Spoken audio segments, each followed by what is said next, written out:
তেলের গাড়ি তেলে চলে,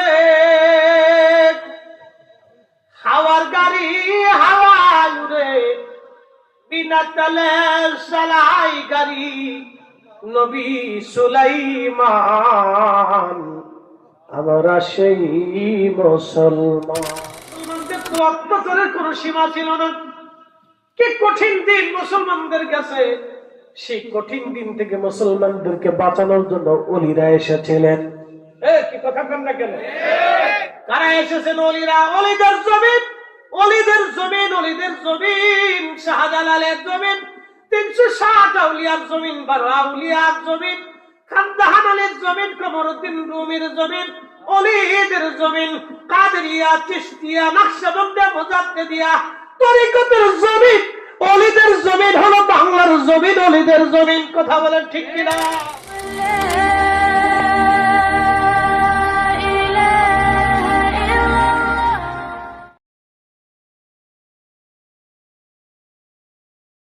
সালমান ফারসি রাদিয়াল্লাহু আনহু কালেমা পড়ে চলে গেলেন।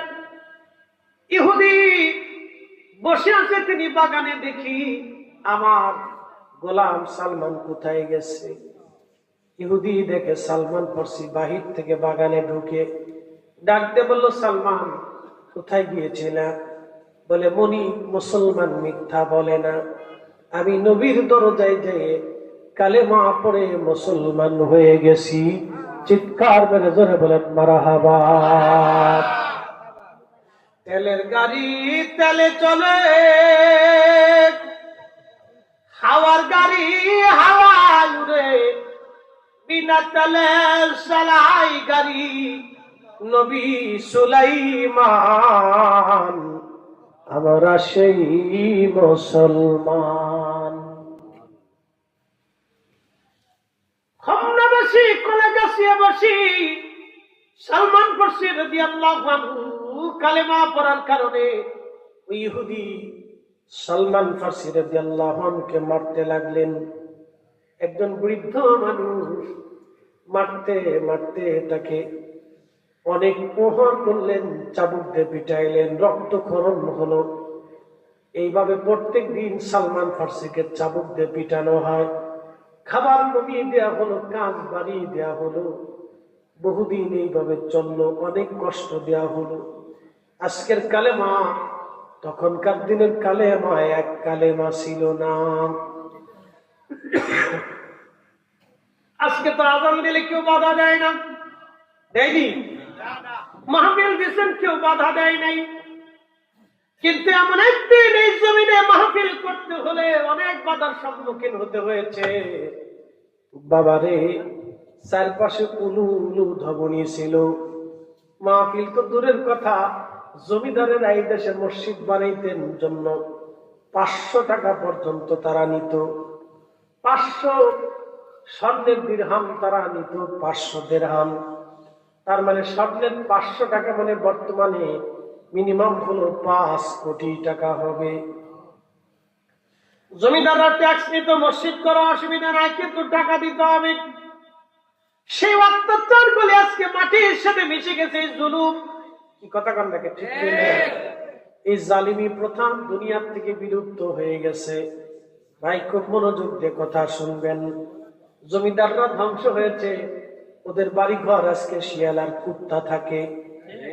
ওদের বাড়ি ঘরে শিয়াল কুকুর থাকে। মানুষদেরকে ওরা অত্যাচার করতো, গরিবদেরকে মারতো, অত্যাচার করতো। এদের ভয়াবহ অত্যাচারের কথা যদি আপনি শুনেন, আপনার গা শিহরে উঠবে। ওরা গরিবদেরকে গরিব মনে করতো না, নিম্ন শ্রেণীর মানুষদেরকে ওরা দাস মনে করত। আর মুসলমানদের তো অত্যাচারের কোন সীমা ছিল না। কি কঠিন দিন মুসলমানদের কাছে। সেই কঠিন দিন থেকে মুসলমানদেরকে বাঁচানোর জন্য ওলিরা এসেছিলেন। কি কথা বলেন না কেন? কারা এসেছেন? ওলিরা। ওলিদের জমিন, ওলিদের জমিন, ওলিদের জমিন, শাহজালালের জমিন, 360 আউলিয়ার জমিন, 12 আউলিয়ার জমিন, খানজাহান আলীর জমিন, কমরউদ্দিন রুমির জমিন, ওলিদের জমিন, কাদেরিয়া, চিশতিয়া, নকশবন্দিয়া, মুজাদ্দিদিয়া তরিকতের জমিন। ওলিদের জমিন হলো বাংলার জমিন, ওলিদের জমিন। কথা বলেন ঠিক কিনা? ওলিদের জমিন বাংলার জমিন, ওলিদের জমিন। ওলিরা এসেছিলেন, ওলিরা ঘুমিয়ে গেছেন, ওলিরাই থাকবেন। কিয়ামত পর্যন্ত ওলির জন্ম হবে, ওলির দরজা কোনোদিন বন্ধ হবে না। হযরত সালমান ফারসি রাদিয়াল্লাহু তাআলা আনহু, আল্লাহু আকবার, সালমান ফারসি রাদিয়াল্লাহু আনহুর অত্যাচার বেড়ে গেল। এরপরে উনি একদিন নবীজির কদমে যে বলেন, ইয়া রাসূলুল্লাহ, আমি তো একজন মানুষ, হুজুর আমি বয়োবৃদ্ধ লোক, বয়স আমার হয়ে গেছে, এত অত্যাচার আমার পক্ষে সহ্য করা সম্ভব হচ্ছে না। আমার ইহুদি মালিক মাঝে মধ্যে আমাকে মারে পিটে, ইয়া রাসূলুল্লাহ, ইয়া হাবিবাল্লাহ, আমার অনেক বড় কষ্ট হয়। সে আমাকে জানে মেরে ফেললেও আমার আফসোস নাই, কিন্তু আমাকে মেরেও ফেলে দেয় না, বাঁচাইয়াও রাখে না, এইভাবে আমার কষ্ট দেয়। শুধু বলে কালেমা ছেড়ে দিতে। হুজুর, 200 বছর পরে যে কালেমা পেয়েছি, যে নবী পেয়েছি, জীবন গেল এই নবীর কদম ছাড়ব না। আল্লাহু আকবার। তোমার ওই নাম শুনিলাম, এই চোখে দেখলাম না, তোমার ওই নাম শুনিলাম, এই চোখে দেখলাম না, এই সুর যদি শুনে থাকো, একবার দেখা দাও না, এই সুর যদি শুনে থাকো, একবার দেখা দাও না। হে রাসূল, তোমায় ভালোবাসি, অন্তরে শুধু, মুখে নয়, জান্নাতের আশায় নয় হে রাসূল, জাহান্নাম কেউ ডরি না। খুব মনোযোগ দেবেন। সালমান ফারসি রাদিয়াল্লাহু আনহু বলেন, হুজুর, জীবন চলে গেল, নবীর কদম ছাড়ব না। চিৎকার করে বলেন আল্লাহু আকবার। তাহলে ওরা কারা? ওরা কারা যারা আমাদেরকে রাসূল প্রেম থেকে দূরে রাখতে চায়? আমাদের জীবন যতদিন আছে মিলাদুন নবী ছাড়ব না। আসতে হবে না, জোরে বলে।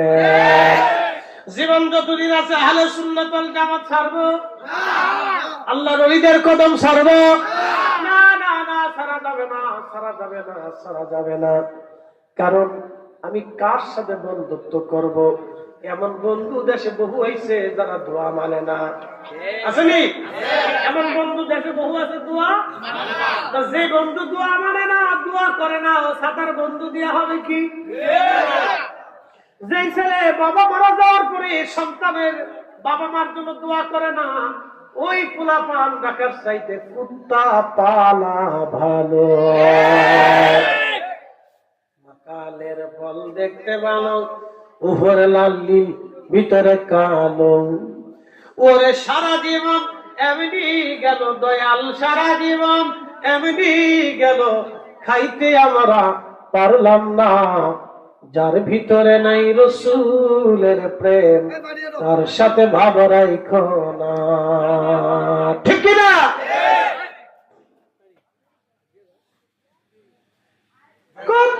শুনে যাবেন মাঝে দরবারের মুহিব্বিনেরা, এলাকাবাসী। হযরত সালমান ফারসি রাদিয়াল্লাহু আনহু বলেন, হুজুর, আমি এখন কি করব আপনি দয়া করে বলে দেন। আল্লাহর নবী বলেন, সালমান, তোমার মালিক ইহুদিরে যায় বলো, সে কি কোনো বিনিময়ে তোমাকে মুক্ত করবে কিনা। যদি টাকার বিনিময়ে তোমাকে মুক্ত করতে দিতে হয়, তাহলে আমরা সবাই মিলে টাকা দিয়ে তোমাকে মুক্ত করে আনবো। দেখো তোমার মালিক কোন বিনিময়ে মুক্ত করবে কিনা। সালমান ফারসি মালিকের যা বলে, ইহুদি মালিক, আপনি তো আমাকে অত্যাচার করেন, চাবুক দিয়ে পিটান, আমার গোশত চামড়া উঠিয়ে ফেলছেন, খাবার বন্ধ করে দিয়েছেন। আমি বৃদ্ধ মানুষ, 200 বছরের উপরে বয়স আমার। শুধু কালেমা পড়ার কারণে, নবীর কদমে যাওয়ার কারণে আপনি আমাকে এইভাবে অত্যাচার করেন, জুলুম আপনি করেন। এখান থেকে বুঝে যাবেন ওই জালিমরা আগে থেকে জালিম, ওরা কিন্তু আগে থেকে জালিম, মারাত্মক জালিম, ওরা মারাত্মক জালিম। এই পৃথিবী থেকে যদি ওরা এই জুলুম ধ্বংস না হয় ততদিন পর্যন্ত মধ্যপ্রাচ্যে মুসলমানদের শান্তি হবে না। কেন? এরা মধ্যপ্রাচ্যের বিস্ফোরা একটা জাতি, বিস্ফোরা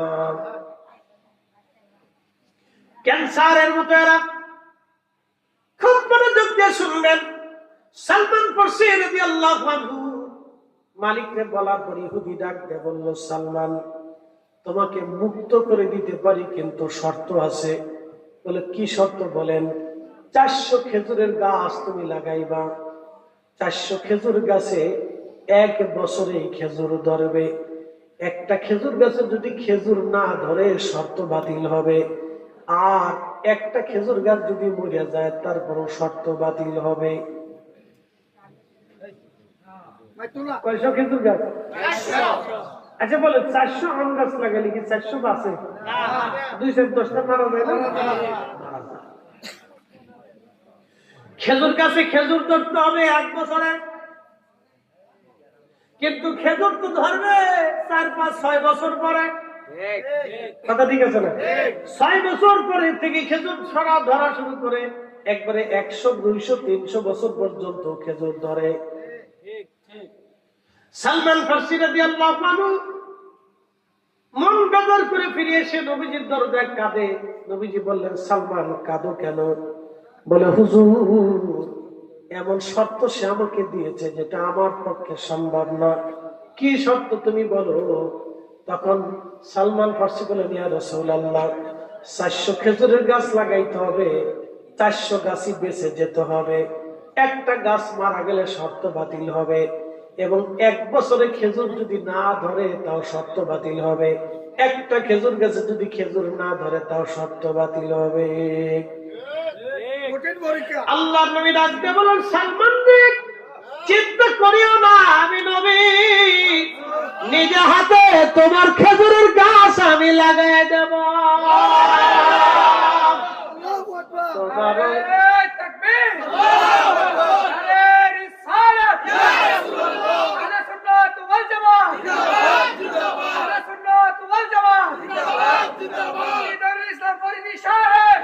তোমার ওই নাম শুনিলাম,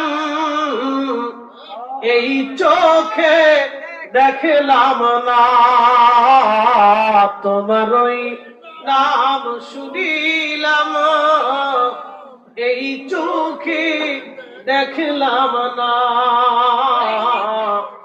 এই সুর যদি শুনে থাকো, একবার খাবে আসনা। এই সুর যদি শুনে থাকো, একবার দেখা দাও না।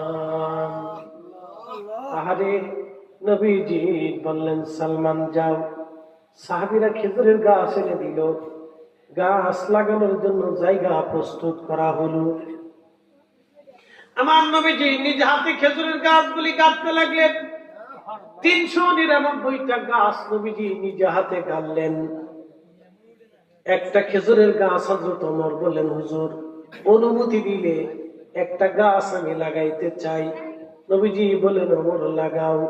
হযরত ওমর একটা গাছ লাগাইলেন, 399টা গাছ আমার নবী লাগাইলেন। গাছ লাগিয়ে চলে গেলেন। কিছুদিন পরে সালমান ফারসি এসে বলেন, ইয়া রাসূলুল্লাহ, সর্বনাশ হয়ে যাচ্ছে। কি? হযরত ওমর নিজ হাতে যে গাছ লাগাইছিলেন ওই গাছটা তো মরে মরে যাচ্ছে। আল্লাহর নবী তাড়াতাড়ি গেলেন, ওই গাছ উঠাইয়া আবার নবীজি গাছ লাগাই দিলেন। 400 খেজুর গাছ বেঁচে গেল। এখন হযরত ওমরের গাছ যদি বেঁচে যাইতো তাহলে আমার দেশের নজদিরা বলতো, নবীর হাত ওমরের হাত একই রকম হাত। পাগলাই পিঠা মিঠে বুঝে না, পাগলারে জিলাপি দিও না। এই জন্য সুন্নিরা হক, সুন্নিরা কি? আহলে সুন্নাত ওয়াল জামাত নাজাতের রাস্তা। এই রাস্তা ব্যতীত আর কোন রাস্তা নাই। আহলে সুন্নাত ওয়াল জামাত ছাড়া যত দল সব বেদাতি। শব্দ কি? বেদাতি।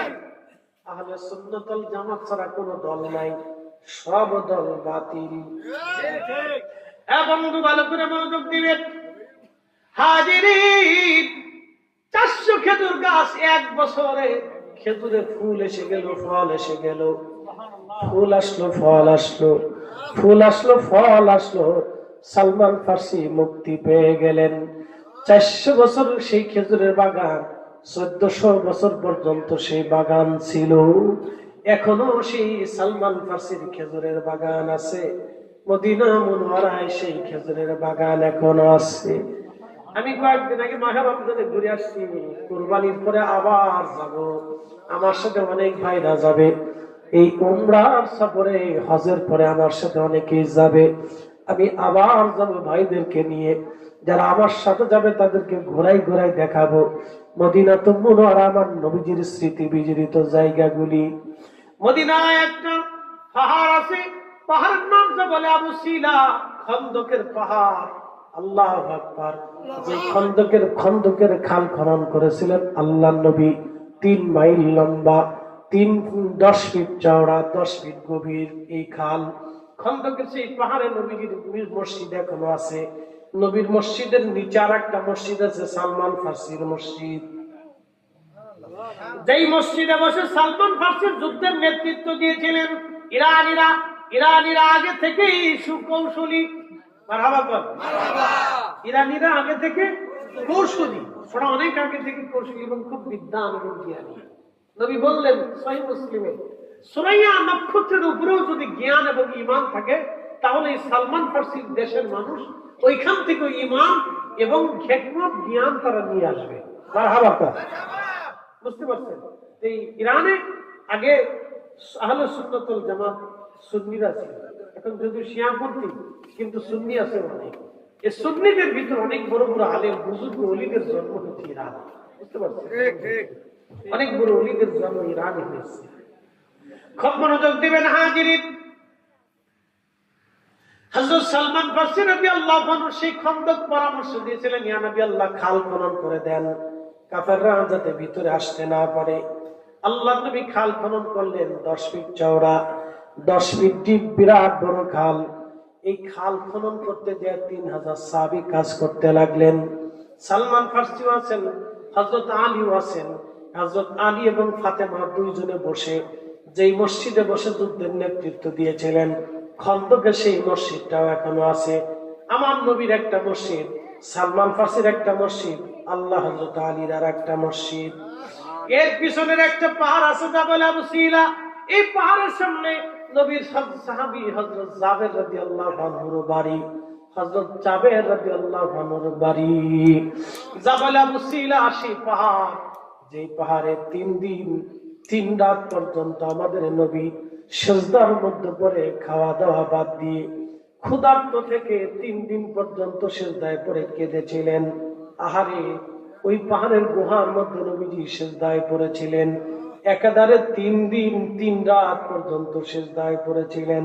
খাবার ছিল না, পানি ছিল না, ক্ষুধার্ত অবস্থায় সিজদায় পড়ে শুধু কাঁদতেছিলেন, আল্লাহ ইয়া রাব হাবলি উম্মতি, আল্লাহ আমার উম্মত গুনাহগার, আমার উম্মত গুনাহগার, আমার উম্মত গুনাহগার, আল্লাহ আমার উম্মত গুনাহগার, আল্লাহ আমার উম্মত গুনাহগার, আমার উম্মত গুনাহগার। 3 দিন পরে আল্লাহ ডাক দিলেন, মেহবুব মাথা উঠান, কাঁদেন কেন গো নবীজি? বলে, আল্লাহ আমার উম্মত গুনাহগার, আমার উম্মত গুনাহগার, আল্লাহ আমার উম্মত গুনাহগার, আমার উম্মত গুনাহগার, আপনি আমার উম্মতকে মাফ করে দেন। সেই জাবাল আবু সিলা, যেখানে উম্মতের পক্ষের দোয়া নবীর জন্য কবুল হয়েছিল, সেই পাহাড়ের গুহায় আমরা মিলাদ করেছি, দোয়া করেছি। সেই পাহাড়ের গুহায় সবাই চিনে না এই জায়গাটা, জাবাল আবু সিলা। তোমার ওই নাম শুনিলাম, এই চোখে দেখলাম না, তোমার ওই নাম শুনিলাম, এই চোখে দেখলাম না। এই সুর যদি শুনে থাকো, একবার দেখা দাও না। হে রাসূল তোমায় ভালোবাসি, অন্তরে শুধু মুখে নয়, জান্নাতের আশায় নয় হে রাসূল, জাহান্নাম কেউ ধরি না। তোমায় পাওয়ার আশায় মন ছুটে যাই মদিনায়, তোমায় পাওয়ার আশায় মন ছুটে যাই মদিনায়। এ আশিকে দিদার দাও না, আর দূরে থাকিও না। এ আশিকে দিদার দাও না, আর দূরে থাকিও না।